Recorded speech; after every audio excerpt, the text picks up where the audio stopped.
Marco Dela Cruz woke up to the sound of car horns, the chatter of vendors, and the distant melody of a street violinist. The streets of Manila were already alive before the sun had fully risen. He rubbed his eyes, stretched, and looked at his old guitar resting against the cracked wall.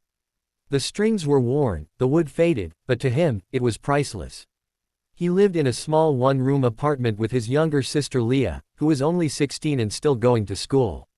Marco worked every day singing in the busy plazas and near jeepney stops to earn enough for her tuition and their meals. Life was hard, but he had learned to smile through the struggle. He always said, "As long as I have my voice, I'll never be empty." That afternoon, Marco set up at his usual spot near a street corner in Quiapo. The air smelled of roasted corn and exhaust fumes, and people hurried by without looking. He strummed a few chords and began singing an old OPM love song. His voice was deep, powerful, and full of emotion, echoing between the buildings. A few people stopped to listen, dropping coins into the open guitar case. Some clapped politely, but most just passed by. Marco didn't mind. He wasn't singing for fame, he was singing because it made him feel alive. Music was the only thing that made the city's noise feel like rhythm instead of chaos. When the day ended, Marco counted his earnings, barely enough to buy rice and canned sardines. On his way home, he stopped by a small bakery, bought 2 pieces of bread, and shared them with Leah.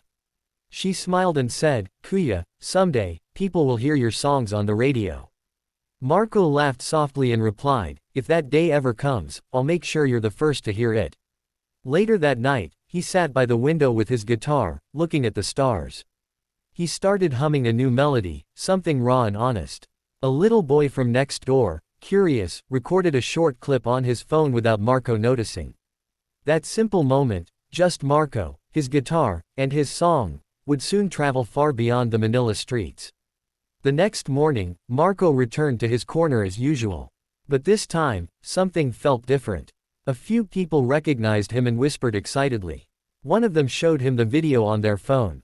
It had thousands of views on Facebook, then hundreds of thousands, and then millions. The caption read, "The voice of the streets." Marco couldn't believe it. His hands trembled as he scrolled through comments filled with praise and love. "Your voice made me cry.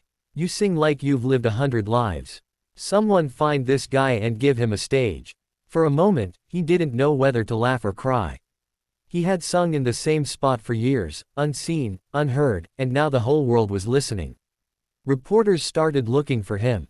One afternoon, a local TV crew found Marco performing and asked for an interview.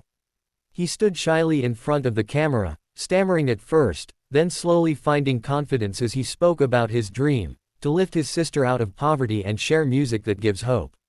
That night, his interview aired across the Philippines, and people began calling him the soul of Manila. Talent scouts and producers started messaging him online. He didn't understand most of the contracts they offered, but Leah encouraged him to stay humble and careful. She reminded him, not everyone who smiles wants to help. With all the sudden attention, Marco felt both excitement and fear.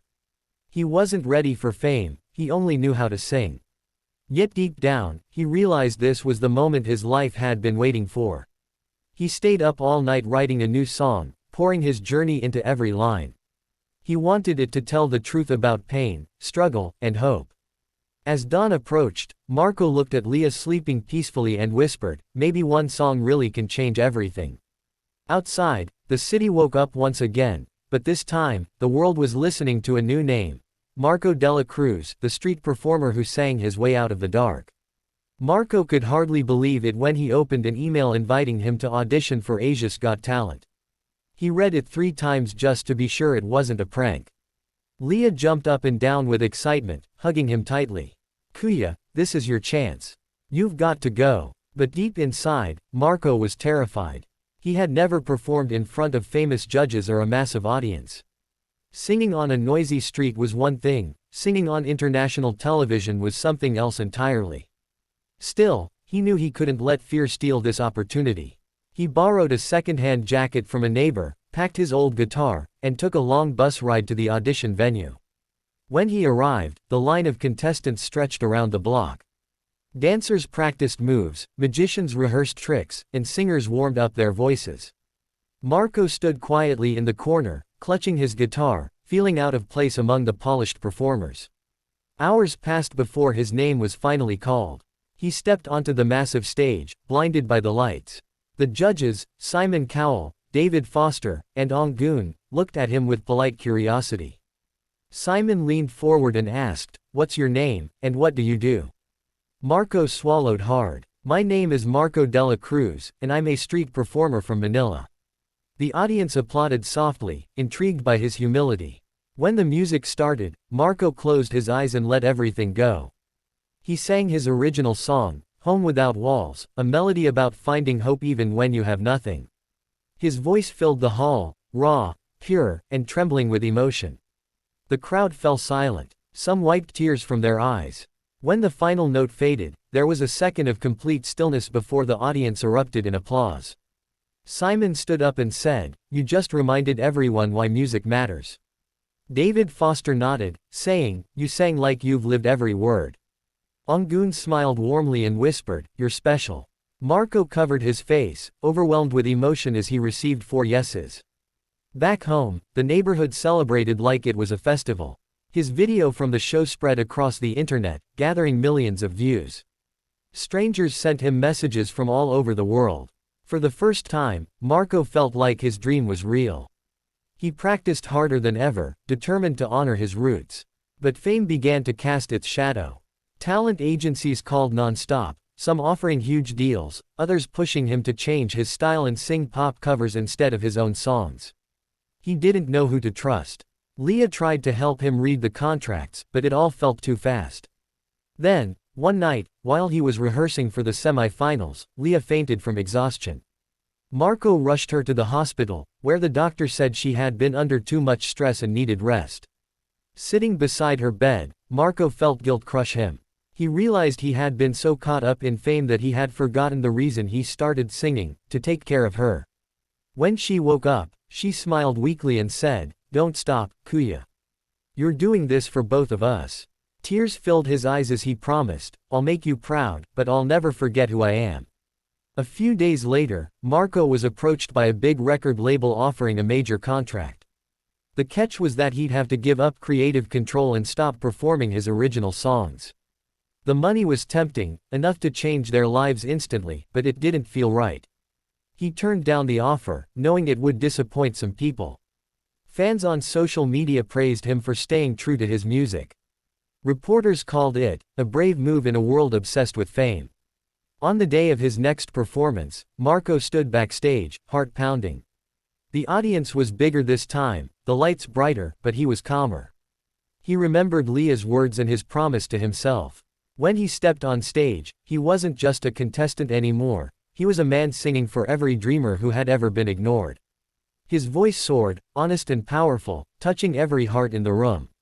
As the crowd cheered, Marco realized that success wasn't about the stage, the lights, or the fame. It was about truth, and his music finally had the freedom it deserved. The night of the grand finale arrived, and Marco stood backstage surrounded by bright lights, cameras, and the buzz of anticipation. It was a world away from the busy Manila streets where he once sang for spare coins. He could hear the roar of the audience beyond the curtains, thousands of people chanting names and waving banners. His hands trembled as he tuned his old guitar, the same one he had carried through the worst and best moments of his life. Leah stood beside him, now recovered, smiling with tears in her eyes. "You already won, Kuya," she whispered. "Whatever happens tonight, you've made it." Her words calmed him more than anything else could.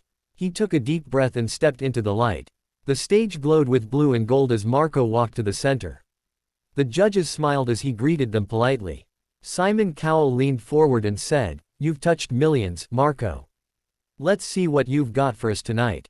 Marco nodded and began strumming the first soft notes of his new original song, For Those Who Listen. The melody was gentle, but his voice carried immense strength. The lyrics spoke of pain, resilience, and dreams that refused to die. On the big screen behind him, clips of his journey played, him singing on the streets, feeding his sister, standing in the rain, smiling through hunger. The audience grew silent, completely drawn in by the sincerity in every word. Halfway through the song, Marco's eyes filled with tears, but he didn't stop. He poured everything he had into those final verses, his voice trembling yet unwavering. When the last chord faded, the hall erupted into applause. People stood, cheering his name. Simon wiped his eyes before saying, "That wasn't just a song, it was a story the world needed to hear." Ongun added softly, "You've reminded us what music is truly about, heart." The crowd chanted, "Marco! Marco!" as confetti filled the air. When the winner's name was finally announced, and it was him, Marco froze in disbelief. He covered his mouth, overwhelmed, as Leah ran onto the stage and hugged him tightly. The moment felt surreal. The boy who once sang on street corners was now holding a trophy under golden lights. In the weeks that followed, Marco became an international sensation. He was invited to perform on talk shows, radio programs, and charity events. His songs climbed the charts, and his story inspired countless people across the world. But despite the fame, he stayed grounded. He still visited the same streets where he used to perform, greeting old friends and thanking the vendors who once shared food with him. When a reporter asked him what success felt like, he replied, "It feels like being heard for the first time."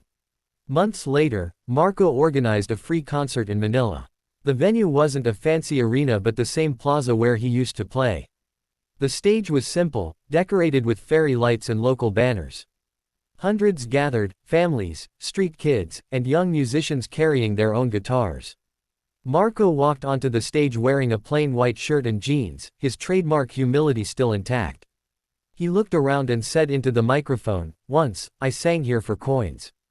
Today, I sing for every dreamer who thinks they're invisible." The crowd erupted with cheers as he began playing. He performed his greatest hits and introduced a new song written for his sister, titled Promise of Light. Leah joined him on stage, playing keyboard for the first time. The sight brought tears to everyone watching. At one point, Marco stopped singing and looked out at the audience. "This isn't about me," he said softly. "This is about all of us who believe that music can change lives."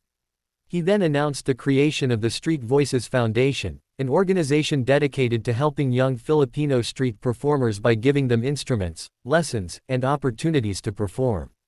As the concert ended, the crowd began singing along to his final song, their voices rising together under the warm Manila night. Marco looked at the city lights, the faces full of hope, and smiled. He thought about the boy who once sang alone on a dusty street corner, dreaming of a better tomorrow. That boy had found his way, not just to fame, but to purpose. When the final note echoed through the night, Marco whispered to himself, "One song changed my life, but it's the people who listened who gave it meaning." The applause rose again, endless and alive, carrying his story into the hearts of everyone who believed that dreams could be sung into reality.